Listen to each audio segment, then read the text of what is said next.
Me parece que es momento de hablar de los duelos a distancia. Sí. A partir de la pandemia y de la cuarentena hay una multitud de escenas extrañas que nos están pasando, desde salir a la calle, no reconocernos a nosotros en un espejo ni a los otros, no saber si son amigos, si son vecinos, sí, si es una amenaza, y todo esto... Nunca tan presente en la película, ¿no es El secreto de tus ojos? Claro. Solo lo identificás por los ojos, no de otra manera. No hay modo. No hay otro modo. Sí. El tema es que al ser el contagio una posibilidad tangible, nos obliga a mirar un poco de lejos, lamentablemente, la pérdida de seres queridos y a estar pensando más de lo habitual en la muerte, porque estamos sobreestimulados todo el tiempo de cantidad de muertos, cantidad de muertos. Entonces la muerte se ha convertido en una situación familiar, por así decir, porque ya nos van llegando en círculos cada vez más cercanos casos de COVID, no siempre con el mejor resultado, ¿no? Entonces, ante esta situación, la muerte de un ser querido toma marcas de un duelo diferente.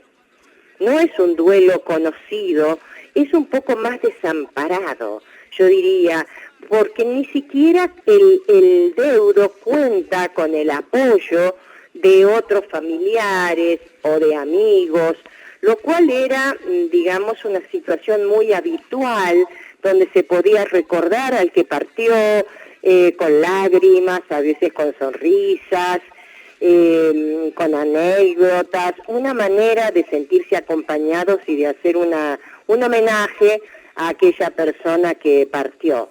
Pero el aislamiento social obligatorio nos ha despojado de ese velatorio, de ese ritual tan necesario y de ese acompañamiento tan imprescindible que hemos tenido hasta ahora los deudos. Y no estoy hablando de multitudes, estoy hablando a veces de ceremonias muy íntimas de los familiares.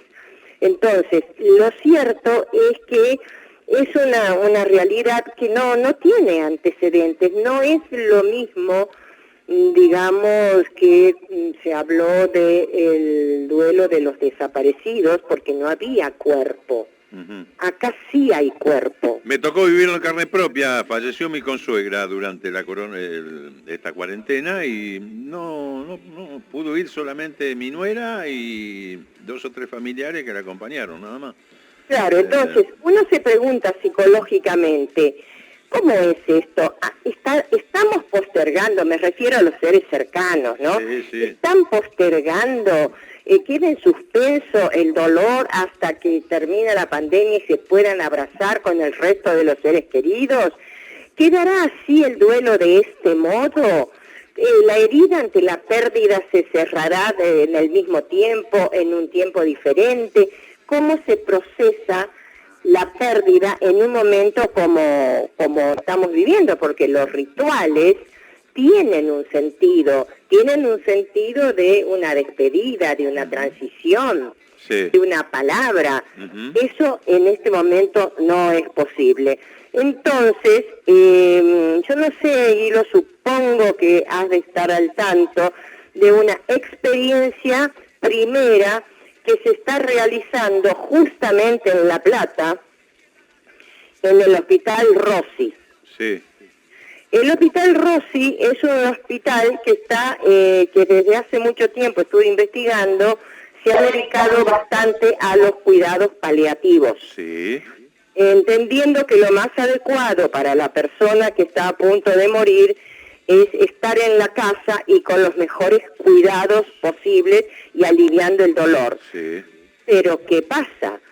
Pasa que en este momento, a raíz, digamos, del confinamiento, las personas internadas llegan al final de su vida sin poder despedirse. Sí. Y los familiares tampoco. Uh-huh. Ellos sostienen, los especialistas en cuidados paliativos, que no es lo mismo morir solo que morir acompañado. Ni es lo mismo despedirse de un ser querido que no hacerlo. A veces en ese último momento se dice algo que no se dijo en toda una vida. Sí. Entonces, ¿qué hizo este hospital? Están armando un protocolo para poder acompañar el momento final para que no ocurra en soledad en casos de coronavirus. Ya lo armaron, te digo, Adriana. ¿Cómo? Ya lo armaron. Sí, es lo que estoy tratando de describir en qué consiste. Dale. Entonces, hasta llegar a esto, porque tienen que ser habitaciones muy aisladas, ¿no es cierto? Sí. Estaba el paciente de un lado de la puerta y los familiares del otro. Pero al presentar un protocolo diferente, son pioneros en la provincia de Buenos Aires en armar un programa donde los cuidados sean muy, muy estrictos y también los requisitos, ¿no? Porque hay personas que no pueden estar en domicilio, que tienen que estar en hospital, ¿no es cierto? Sí, por Entonces, supuesto. Los cuidados son muy, muy grandes. ¿Qué quiere decir?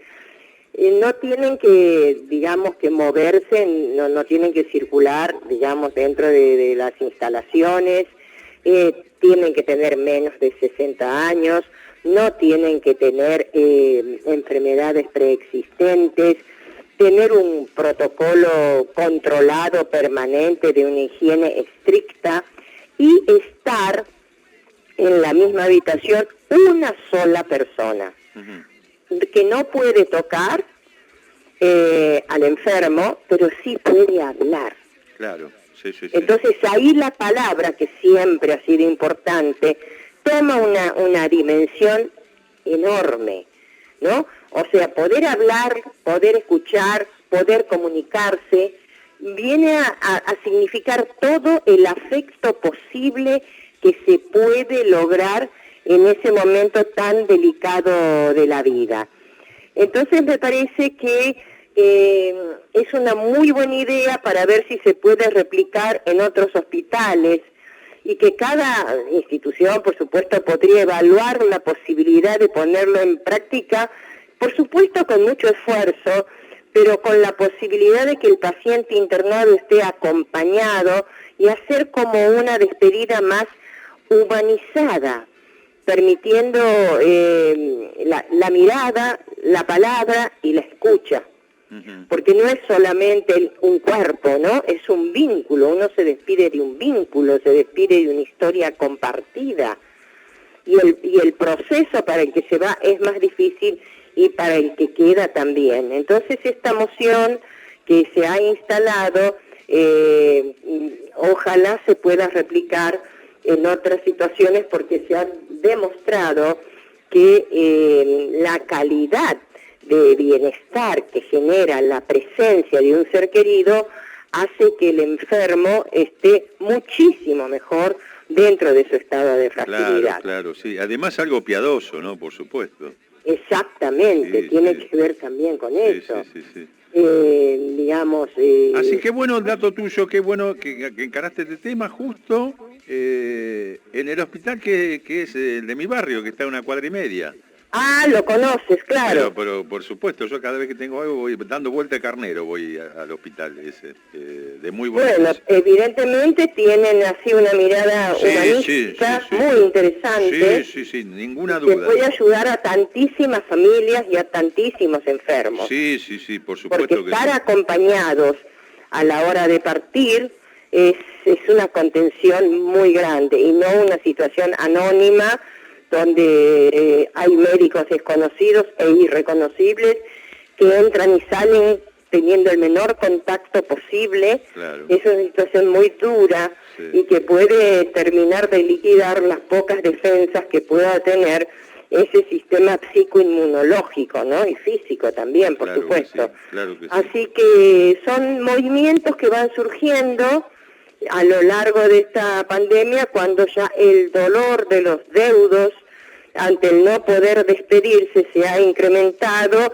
y se han empezado a sensibilizar algunas instituciones como para lograr algo no igual, pero lo más parecido posible a un proceso, como vos decís, piadoso y humanizado de despedir al ser querido y quedarse con cierto confort interior de decir, hice lo que pude, lo acompañé hasta el último momento.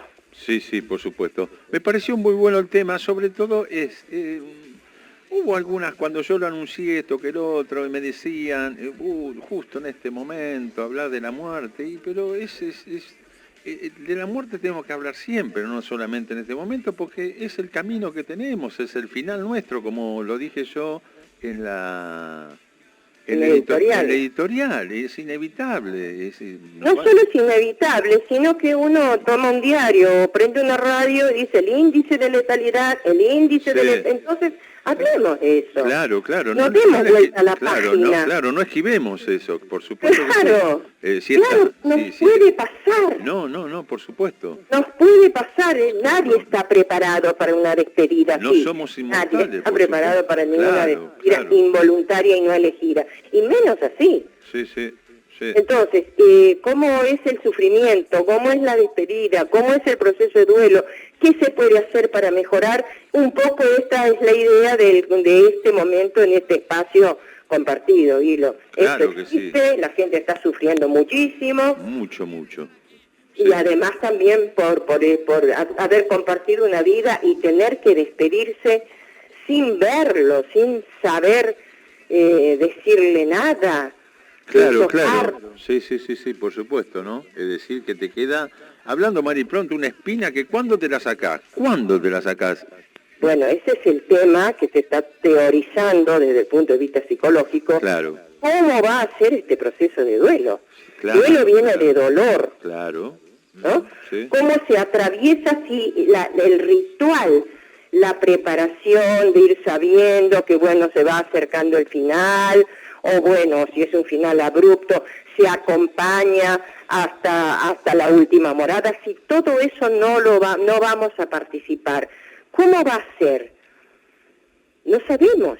Yo no tengo la respuesta, creo que nadie la tiene, pero la pregunta tuya es muy válida. ¿Cómo nos sacamos este dolor? Claro. Si no hemos tenido estas tramitaciones culturales. En nuestra cultura es así, no sé cómo será en Asia, cómo habrá sido en el medioevo, pero en nuestra cultura hay todo un ritual que nos prepara y nos ayuda a elaborar. Porque muchas veces se discute que para qué exponer el féretro abierto, etcétera, porque es el pasaje de la vida a la muerte. Si una persona a veces no observa el cambio, tarda más en aceptar la pérdida. Sí. Por supuesto no es obligatorio, el que no quiere, el que no puede, no lo hará. Pero es ver esa situación, ese cambio enorme e irreversible y universal. Entonces, ¿por qué tenerle miedo? Es el punto final de la vida.